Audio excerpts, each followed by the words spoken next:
आज के इस सम्मेलन के सम्मानीय अध्यक्ष जी, सम्मेलन के मुख्य आकर्षण समाजवादी आंदोलन के एक महत्वपूर्ण नेता, अपना जीवन और जवानी समाजवादी आंदोलन को समर्पित कर हम सबके बीच में पिछले 30 वर्षों से रिश्तों को निभाने वाले अखिलेश यादव का भरोसा और समाजवादी पार्टी के एक मजबूत स्तंभ, इस यात्रा के मुख्य आकर्षण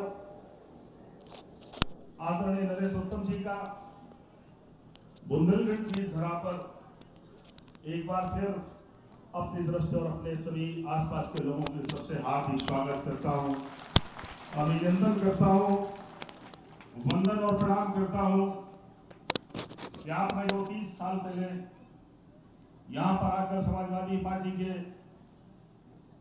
बीज पर पानी डालने की कोशिश की थी, बनाने की कोशिश की थी, लोगों से रिश्ते बनाए थे, उन रिश्तों का प्रतिफल है कि हम लोगों को विधानसभा पहुंचने का अवसर मिला है। इस मौके पर आदरणीय चंद्रपाल जी यादव बैठे हैं, जिन्होंने पूरा जीवन किसानों और नौजवानों की बात को ही नहीं उठाया, बल्कि हर मौके पर कोशिश की कैसे समाजवादी लोग आगे बढ़ सके, संघर्ष के समय साथ निभाया और मुसीबत में भी साथ खड़े होकर आपके साथ निभाने की कोशिश की। भाई चंद्रपाल सिंह जी, हमारे गुरु आदरणीय आरपी निरंजन साहब, जब हम पॉलिटेक्निक में पहुंचे तो गुरुवर से वहां मुलाकात हुई और हमारे रिश्ते काफी पुराने हैं। हम बहुत छोटे थे और मुझे याद है मेरे बहनोई जी से उनकी अच्छी दोस्ती थी, मेरा संरक्षण किया, लेकिन पढ़ते पढ़ते राजनीति में आने का मौका मिल गया और आपके सामने खड़ा हूं। मैं कहता हूं वो उनके आशीर्वाद की वजह है। हमारे आदरणीय श्याम सुंदर सिंह जी, हमारे पूर्व एमएलसी तिलक्षण जी, रश्मि आर्या जी, हमारे राकेश पाल जी, हमारे जुगल कुशवाहा जी, पार्टी के जुझारू अध्यक्ष कश्यप जी, हमारे साथी अस्मान सिद्दीकी साहब, महानगर के अध्यक्ष जी, हमारे आए बाहर से मेहमान सांसद कटियार जी और तमाम सम्मानित वो नेता जिन्होंने आज इस मंच को शोभा बढ़ाई है, मैं उनका भी आज के इस मौके पर अपनी तरफ से और आप सबकी तरफ से हार्दिक स्वागत अभिनंदन करता हूं।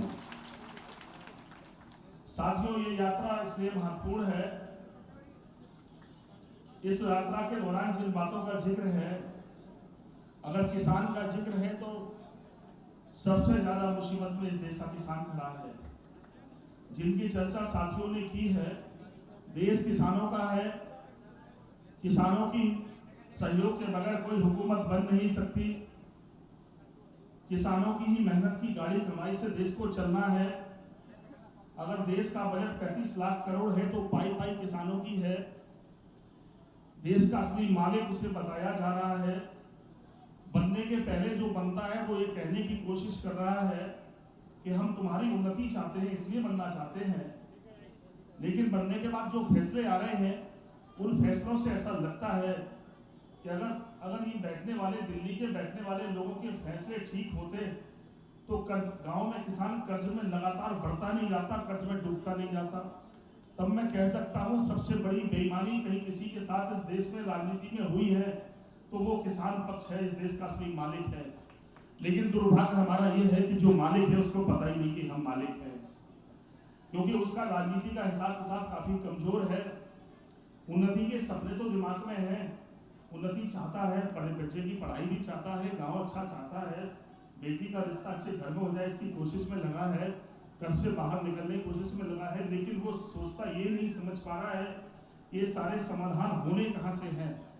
क्योंकि राजनीति करने वाले लोगों को इनकी एक बड़ी कमजोरी पकड़ में आ गई इस लोकतंत्र में, खासतौर से हिंदुस्तान के लोकतंत्र में, कि उनको ये पता है कि ये सब अपनी परेशानियों के लिए लड़ना तो चाहते हैं, लेकिन वोट के दिन इन्हें बिरादरियों में बांटा जा सकता है और बिरादरियों के इस बंटवारे के कारण ही हमारे गांव की दशा खराब है।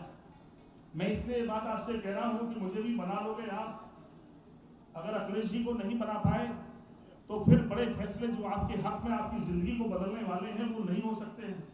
इसलिए आपको दिन रात ये चिंता करनी पड़ेगी कि हमें लड़ाई न केवल किसी को बनाने की है, बल्कि पिछले 50-60 साल में जो बेईमानी हुई हो उस बेईमानी को खत्म करके एक नया गांव की सरकार बनानी है।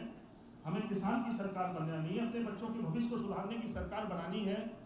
और मैं इसलिए ये बात कह रहा हूं कि आपके बीच में दोनों ही पक्ष हैं।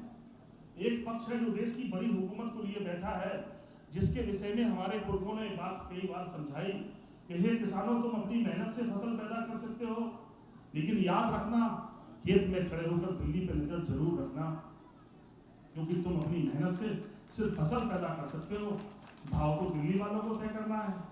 जब तक तुम दिल्ली नहीं जीतोगे तब तक खेत नहीं जीत सकते, लेकिन जिस दिन किसानों तुम दिल्ली जीत जाओगे उस दिन दुनिया की कोई ताकत तुम्हें कमजोर नहीं कर सकती, तुम्हें गरीब नहीं रख सकती। याद करो वो फैसला, याद करो वो दिन जो हमारे बुजुर्गों ने और आप सब में कुछ लोगों ने देखे होंगे। कहते हैं कि एक बार एक ऐसा समय आया कि चौधरी चरण सिंह देश के प्रधानमंत्री बन गए। लोगों को आश्चर्य हुआ, बड़ी बड़ी बातें कि चौधरी साहब ने भाषण दे दिया वहां। देश की प्रधानमंत्री बनते ही चौधरी साहब के इस भाषण को नई पीढ़ी के लोगों जरूर सुन लेना। उन्होंने कहा है किसानों, ये देश किसानों का है, अब देश का 70% बजट हम गांव पे खर्च कर देंगे, आने वाला भविष्य गांव का होगा, गांव को सुधार देंगे। जिस दिन ये भाषण दे दिया उस दिन के बाद दोबारा प्रधानमंत्री कुर्सी पर नहीं बैठ पाए। यह है उद्योगपतियों का इस देश की राजनीति पे कब्जा।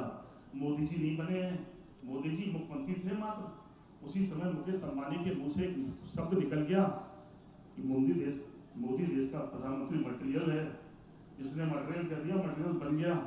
मैं ये बात इसलिए समझा रहा हूँ, चालाक लोग, होशियार लोग, दिमाग खरीदने वाले लोग, पैसे के बल पर राजनीति पे हस्तक्षेप रखने वाले लोग, हमें लगता कि हम किसी को बना रहे हैं। नहीं, ये उद्योगपति कहता है तुम नहीं बनाते, तुम्हारे वोट देने का तरीका हम पैदा कर लेते हो, तुमसे वोट ले लेते हैं। आप देश की बातें किसानों के नाम पे कही गई, चाय वाला बन के देश का प्रधानमंत्री आने लगा सामने, देश के लोगों को लगा सही में गरीब आदमी है, चाय वाला है, पूछे नहीं किसी ने।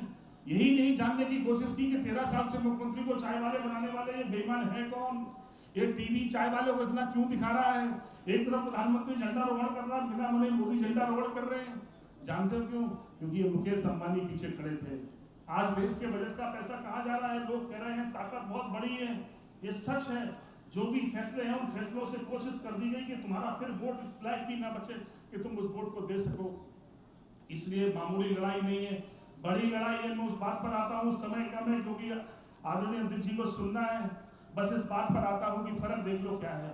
समाजवादी सरकार बनी थी, अखिलेश यादव की उम्र छोटी थी, पर पहले दिन फैसला ले लिया उस नौजवान ने कि गांव में गरीबों के बच्चे पढ़ते हैं, जिनको आधे लोगों को ड्रेस, आधे से भी कम को ड्रेस मिल रही है, ये अन्याय खत्म होगा, हम सबको ड्रेस देंगे। गांव में हर वर्ग में गरीबी है, आधे बच्चे फटी ड्रेस पहने बैठे हैं, आधे दूसरी ड्रेस पहनकर बैठ रहे हैं। ये बेइंसाफी बच्चों के साथ है। इंतजाम करने की कोशिश करता है नौजवान, वो कहता गांव के लोगों, अपनी तुम्हारी बेटी पराया धन नहीं है, उनको पढ़ाओ तुम, हम वजीफा देंगे, फीस माफ करेंगे, और जब तुम्हारी बेटी इंटर पास करेगी तो 30,000 रुपए कन्या विद्याधन भी देंगे। 1200 करोड़ रुपए तुम्हारी बेटी को पढ़ाने के नाम पर खर्च करता है। वो कोशिश करता है, वो चिंता करता है कि हमारे घर में बूढ़ी माँ है जो कभी कभी अपनी जरूरतों की तरफ, अपने परिवार की तरफ देख रही है, कोई देखने वाला नहीं है। चिंता परिवार के बेटे ने की कि नहीं की, पर अखिलेश यादव ने बेटा बनकर 55 लाख महिलाओं को 500 रुपए महीने पहुंचाने का प्रबंध कर डाला। मोदी साहब 6,000 रुपए देकर किसान का वोट लेना चाहते हैं। अरे जितना पैसा आप किसान को दे रहे हो उतना पैसा तो अखिलेश यादव बूढ़ी माँ के घर में पेंशन 6,000 रुपए साल भेज रहे थे। आपकी सोच में फर्क और अखिलेश यादव की सोच में फर्क ये है। अखिलेश यादव पता नहीं कब कोरोना आने वाला है, लेकिन वो लैपटॉप बांट रहे थे, क्या सोचकर बांट रहे थे कि कुछ 15-20 सालों से बड़े लोगों के बेटों की नौकरी और परीक्षाएं पास हो रहे हैं, किसान मजदूरों के बेटे परीक्षा पास नहीं कर पा रहे हैं, ये किताबें पढ़ रहे हैं, और आज की आधुनिक युग की व्यवस्था का उपयोग करके लोग इंटरनेट का सहारा लेके एक पल में जानकारी हासिल करके सारी नौकरियों पर कब्जा कर रहे हैं। मजदूर किसान अपने बेटों को लैपटॉप दिला नहीं सकता, वो नौजवान फैसला करता है कि हम बांटेंगे लैपटॉप, और 17 लाख लैपटॉप गरीब मजदूर किसानों के बेटों के हाथों में बांट दिए।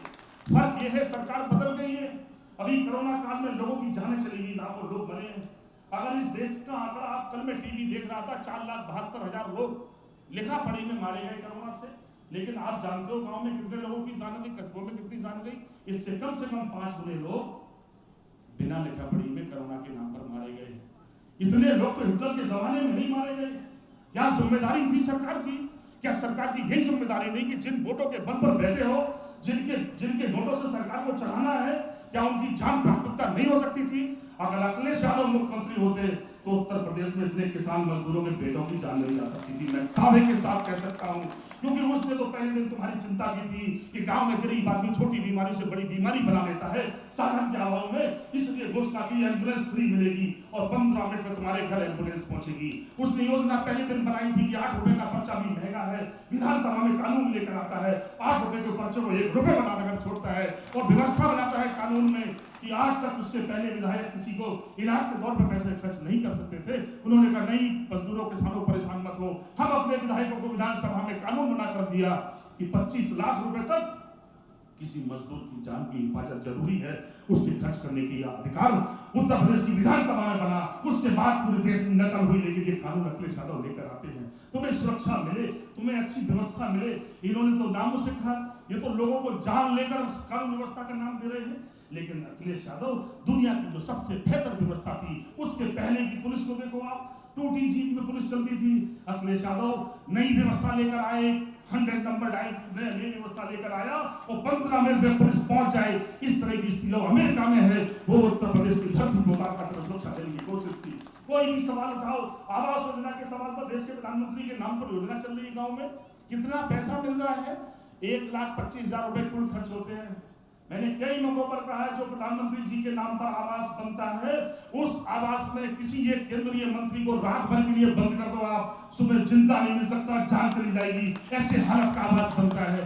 लेकिन जब अखिलेश यादव को मौका मिलता है मुख्यमंत्री बनने का, वो कहते नहीं किसानों, ये पैसा तुम्हारा है, अगर तुम्हारी उन्नति में खर्च होना है तो कम से कम ढंग का मकान बने। वो लोहिया आवास लेकर आते हैं और 3,05,000 में एक शानदार मकान, जिसमें किचन भी है, लाइट भी है, सोलर भी है, सब कुछ है, जिससे किसान रह सके।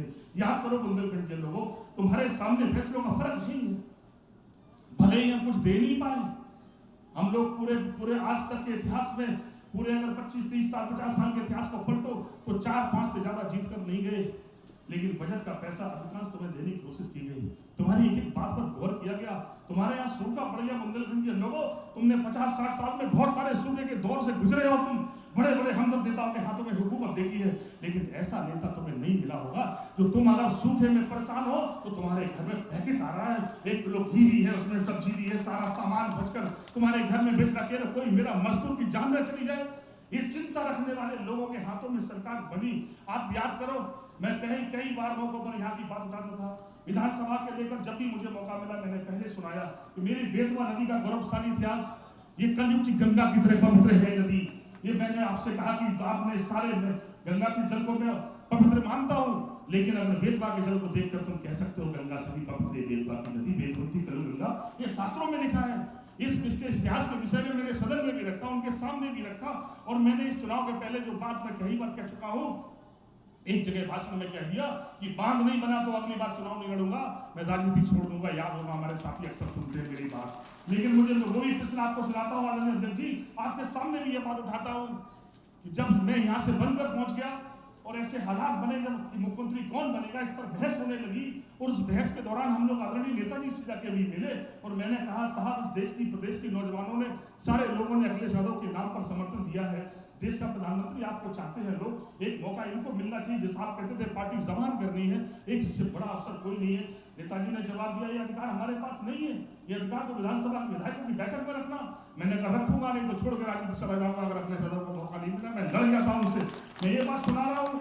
सुबह फिर क्या हुआ, जब पार्टी कार्यालय बैठक होने लगी, मैंने अखिलेश जी से लौट कर, संजय लाकर जी और मेरे साथ एक आदमी और था, 3 लोग थे हम लोग मौके पर, तो अखिलेश जी कार्यालय में ले जाकर मुझसे कहते हैं कि दीपक, मैं मुख्यमंत्री बनूं ना बनूं पर तुम्हारा ईरज का भान जरूर बनेगा, नेताजी बनेंगे तब भी बनाऊंगा। मैं सोचता हूँ राजनीति में ऐसे लोग नहीं मिल सकते। मेरी जिंदगी, मेरी जवानी, मेरा जीवन जो कुछ भी है उनके लिए समर्पित है। इस बात की लड़ाई नहीं है। मैंने कई मौकों पर कहा कि हम एमएलए बन जाए, अगर तुम्हारी दुआएं अखिलेश यादव को मुख्यमंत्री नहीं बना पाए तो किसान 5 साल नहीं बल्कि 25 साल से पीछे चला जाएगा। ये मामूली लड़ाई नहीं है, बड़ी लड़ाई है। बजट का 70% पैसा कैसे गाँव पर खर्च हो, इसके लिए यदि चाहते हो तुम गांव में अच्छे लोगों की तरक्की के रास्ते बन जाए, उसका रास्ता है। सामाजिक जीवन में भी मैं कह सकता हूं, जो लोग जीत गए हम लोगों से, उनकी बहुत सारी बातें आपके बीच में है। वो नहर में बैठ जाते थे, नहर में बैठकर राजनीति कर रहे थे। आप बताओ 5 साल निकल गए हैं, कहाँ नहर में पानी नहीं आया, पिछली बार सिर्फ ठेकेदारों को लाभ देने के लिए उन्होंने क्या काम किया है, मैं छोटी बातों पे नहीं जाना चाहता। मैं तो फिर एक बार उसी बात पर आता हूँ। मैं आपकी तरफ से, अपनी तरफ से उस महानायक का जिसने समाज में लोग नारा लगाते हैं, हे जवानी, क्या नारा, हे जवानी हे कुर्बान अखिलेश यादव तेरे नाम, एक नारा लगता था, हे जवानी हे कुर्बान मुलायम सिंह यादव तेरे नाम। मैं कह सकता हूँ जवानी को कुर्बान करने वाले, नारे लगाने वाले लोग तो अभी आने वाली पीढ़ी में अपनी जवानी बिताएंगे, तब कुर्बान करेंगे। लेकिन जिसने जवानी कुर्बान की है वो आज हमारे बीच में है, वो अतिथि के रूप में है, इसलिए मैं उसको आमंत्रित करता हूँ। वो अपनी बात कहेंगे, मुझे पूरा यकीन है, भरोसा है कि आपका भरोसा विश्वास बढ़ेगा। पटोलों के इतिहास में बहुत बड़े बड़े लोग पैदा हुए हैं और इतिहास वफादारी का और त्याग का क्या है, अपनी पहचान का क्या है। ये लड़ाई बीजेपी के लोग पटेल साहब की मूर्ति क्यों लगा रहे हैं, उन्होंने आरएसएस पे रोक भी लगाई थी, क्यों लगा रहे जानते क्यों?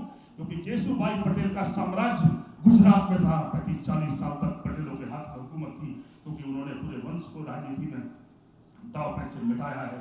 जहां जहां भी हमले हुए हैं, जहां जहां भी जिन जिन लोगों ने राजनीति में पिछड़ों ने अपनी ताकत बनाई थी, चालाकी से लोगों ने बदला लेने की अस्तित्व को मिटाने के लिए नकली पटेल तो बनाए हैं, पर असली पटेल का नाम नहीं छुप जाए। झूठे इसलिए मूर्ति लगाकर भाई भाई लेकर पटेलों की भावना लेकर आते हैं। समाजवादी आंदोलन ने ऐसा नहीं किया। समाजवादी आंदोलन ने जिसके साथ खड़े हैं, हे पटेल वंश के लोगों, हम ये नहीं कहते कोई अलग नहीं है। मैं तो हमेशा कहता हूं कि हम सबकी थोड़े 100 साल पुराने इतिहास अगर निकाल दोगे तो हमारे तुम्हारे पुरखे सब एक निकल आएंगे।